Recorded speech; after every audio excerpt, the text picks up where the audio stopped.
ഇന്ന് നമുക്ക് നല്ല രുചിയുള്ള ബട്ടർ ചിക്കൻ വീട്ടിലുണ്ടാക്കുന്നത് നോക്കാം. ചപ്പാത്തിക്കും റൊട്ടിക്കും ഒക്കെ നല്ലൊരു കോമ്പിനേഷൻ ആണ് കേട്ടോ ഈ കറി. അപ്പോൾ ഞാനിവിടെ 1/2 കിലോ ചിക്കൻ എടുത്തിട്ടുണ്ട്. ചെറിയ കഷ്ണങ്ങളാക്കിയിട്ട് വെച്ചതാണ്. അധികം എല്ലില്ലാത്ത കഷ്ണങ്ങളാണ് എടുത്തത്.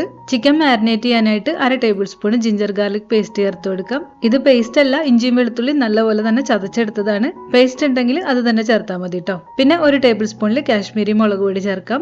1/2 ടീസ്പൂൺ ഗരം മസാല ചേർക്കാം. 1/4 ടീസ്പൂൺ സാദാ ജീരകം പൊടി ചേർക്കാം. പെരുംജീരകം പൊടി അല്ല കേട്ടോ. പിന്നെ വേണ്ടത് 1/2 ടേബിൾ സ്പൂൺ തൈരാണ്. തൈര് ചേർത്ത് കൊടുക്കാം. കുറച്ച് ചെറുനാരങ്ങാ നീര് വേണം. അപ്പോൾ 1 ടീസ്പൂൺ അളവിന് നാരങ്ങാ നീരും ചേർത്ത് കൊടുക്കാവേ.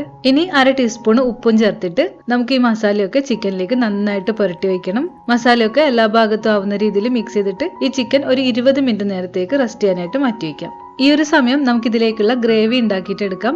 അപ്പോൾ പാത്രത്തിൽ 1/2 ടേബിൾ സ്പൂൺ ഓയിലും 1/2 ടേബിൾ സ്പൂൺ ബട്ടറും കൂടെ ചേർക്കണം. ഇത് ചൂടായി വരുമ്പോൾ 2 മീഡിയം സവാള അരിഞ്ഞത് ചേർത്തിട്ട് വഴറ്റിയെടുക്കണം. തീ കുറച്ചിട്ട് വഴറ്റണം. സവാള നല്ലപോലെ വാടി വന്നാൽ മതി, കളറൊന്നും മാറണ്ട. ഒന്ന് വാടി വരുമ്പോൾ ഒരു ചെറിയ പച്ചമുളക് കട്ട് ചെയ്തതും 1 ടേബിൾ സ്പൂൺ ഇഞ്ചി വെളുത്തുള്ളി ചതച്ചതും കൂടെ ചേർത്ത് കൊടുക്കാം. ഇതിൽ പച്ചമുളകിന്റെ എരിവ് അധികം വേണ്ട. എരിവിന് നമ്മൾ കാശ്മീരി മുളക് തന്നെ എടുക്കുമ്പോൾ ആ ബട്ടർ ചിക്കന്റെ കളറും ഒന്ന് നല്ലതായിട്ട് വരും. ഇഞ്ചി വെളുത്തുള്ളിയൊക്കെ ഒന്ന് വഴറ്റിയിട്ട് പിന്നെ നമുക്ക് ഇതിലേക്ക് 3 തക്കാളി അരിഞ്ഞതാണ് ചേർക്കേണ്ടത്. നല്ല റെഡ് കളറുള്ള പഴുത്ത തക്കാളി തന്നെ നോക്കിയിട്ട് എടുക്കണം കേട്ടോ. അപ്പോൾ തക്കാളിയും വഴറ്റി വാടി വരുമ്പോൾ പൊടികളൊക്കെ ആഡ് ചെയ്യാം. 1 ടേബിൾ സ്പൂൺ കാശ്മീരി മുളക് പൊടി ചേർക്കാം. 1/2 ടീസ്പൂൺ ഗരം മസാല ചേർത്ത് കൊടുക്കാം. 1/4 ടീസ്പൂൺ ജീരകം പൊടി ചേർക്കാം. നമ്മൾ മാരിനേറ്റ് ചെയ്ത അതേ പൊടികൾ തന്നെയാണ്. ഈ പൊടികളും ഒന്ന് ചൂടാക്കിയിട്ട് നമുക്കിതിലേക്ക് 10-12 കാഷ്യൂനട്ട് ചേർത്ത് കൊടുക്കണം.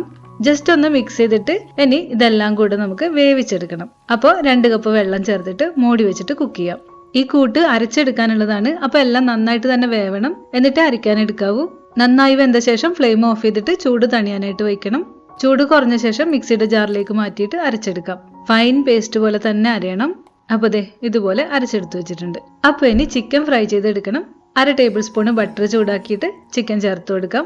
ബട്ടർ വേണമെന്നുണ്ടെങ്കിൽ കുറച്ച് കൂടുതൽ എടുക്കാം കേട്ടോ. ചിക്കൻ തിരിച്ചും മറിച്ചൊക്കെ ഇട്ട് എല്ലാ ഭാഗവും ഒരു ഇളം ബ്രൗൺ കളർ ആവുന്ന പോലെ തന്നെ ഫ്രൈ ചെയ്യണം. എങ്ങനെ ഫ്രൈ ആയ ശേഷം നമുക്ക് ഈ ഗ്രേവി ഇതിലേക്ക് ചേർക്കാം.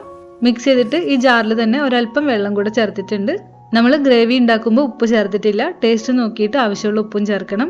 ഇനി ഈ ചിക്കനും ഗ്രേവിയും ഒക്കെ കൂടെ ഒരു 10 മിനിറ്റ് ചെറിയ തീയിൽ തിളച്ചു വരട്ടെ. ഇപ്പോൾ ദേ ഈ ഒരു രീതിയിൽ ഇതിന്റെ ഗ്രേവിയൊക്കെ തിക്കായിട്ടുണ്ട്. ടേസ്റ്റ് ബാലൻസിന് 1/4 ടീസ്പൂൺ പഞ്ചസാര കൂടെ ചേർത്ത് കൊടുക്കണം. ലാസ്റ്റ് ആയിട്ട് തീ നല്ലപോലെ കുറച്ചിട്ട് 2 ടേബിൾ സ്പൂൺ ഫ്രഷ് ക്രീമും അല്പം കസൂരി മേത്തിയും കൂടെ ചേർത്തിട്ട് മിക്സ് ചെയ്തെടുക്കാം. ലാസ്റ്റ് വേണമെങ്കിൽ അല്പം ബട്ടറും ചേർക്കാം, അല്ലെങ്കിൽ മല്ലിയില ചേർത്ത് കൊടുക്കാം. അതൊക്കെ ഇഷ്ടം പോലെ ചെയ്യാം കേട്ടോ. അപ്പോൾ നല്ല രുചിയുള്ള ബട്ടർ ചിക്കൻ ഇവിടെ റെഡി ആയിട്ടുണ്ട്. വീട്ടിൽ ട്രൈ ചെയ്ത് നോക്കണം. മറ്റൊരു റെസിപ്പി ആയിട്ട് വീണ്ടും കാണാം.